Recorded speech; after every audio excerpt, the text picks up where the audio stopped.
Hubungan asmara Rizky Febian dan Mahalini Raharja berjalan menuju titik terang. Keduanya dikabarkan akan segera melangsungkan pernikahan dalam waktu dekat ini. Meskipun mendapat banyak dukungan dari publik karena melihat kecocokkan antara keduanya, tidak sedikit yang mempertanyakan perihal keyakinan Rizky Febian dan Mahalini yang berbeda.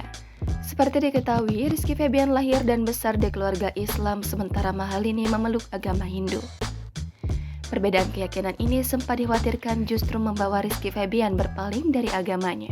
Tak jarang, Sule juga mendapatkan pertanyaan soal keyakinan sang anak dan calon menantunya. Saat hadir sebagai bintang tamu di acara talk show yang dipandu oleh Rian Ibram dan Dewi Persik, Sule kembali disinggung soal agama keduanya. Kalian kan bertanya, pertanyaannya adalah kenapa kalian selalu bertanya pada orang lain?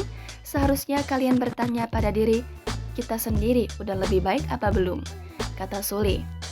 Jawaban Sule tersebut lantas membuat isi studio tertawa karena dinilai tak sesuai dengan pertanyaannya. Namun, tak sedikit yang menangkap mimik wajah Sule yang nampak kesal saat ditanya perihal hal tersebut.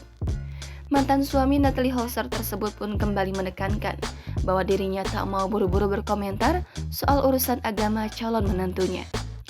Alasannya tak mau membeberkan masalah keyakinan Mahalini Raharja adalah hal ini terkait dengan privasi sang artis dan sudah menjadi kewajiban Sule untuk menghormatinya. Netizen pun ramai berkomentar mengenai mimik wajah Sule yang dinilai sempat emosi ketika ditanya tentang keyakinan sang calon menantu. Di lain kesempatan, Sule mengaku senang melihat kebucinan Rizky Febian dan Mahalini Raharja. Pihak keluarga pun sudah memberikan lampu hijau untuk hubungan mereka berdua. Rizky Febian dan Mahalini sudah melangsungkan acara lamaran pada bulan Mei lalu. Jenjang selanjutnya yang akan mereka jalani adalah pernikahan. Sebelum menikahi Mahalini, Rizky Febian ternyata sudah mendapat nasihat dari kedua pihak keluarga. Sebagai seorang ayah, Sule berharap Iki bisa tegas ketika sudah menjalin rumah tangga dengan Mahalini. Ia juga berharap kalau sedang ada masalah dalam keluarga, jangan bercerita ke orang lain.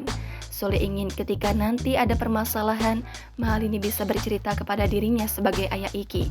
Begitupun Iki bercerita ke ayah Mahalini. Download Tribun X sekarang, menghadirkan lokal menjadi Indonesia.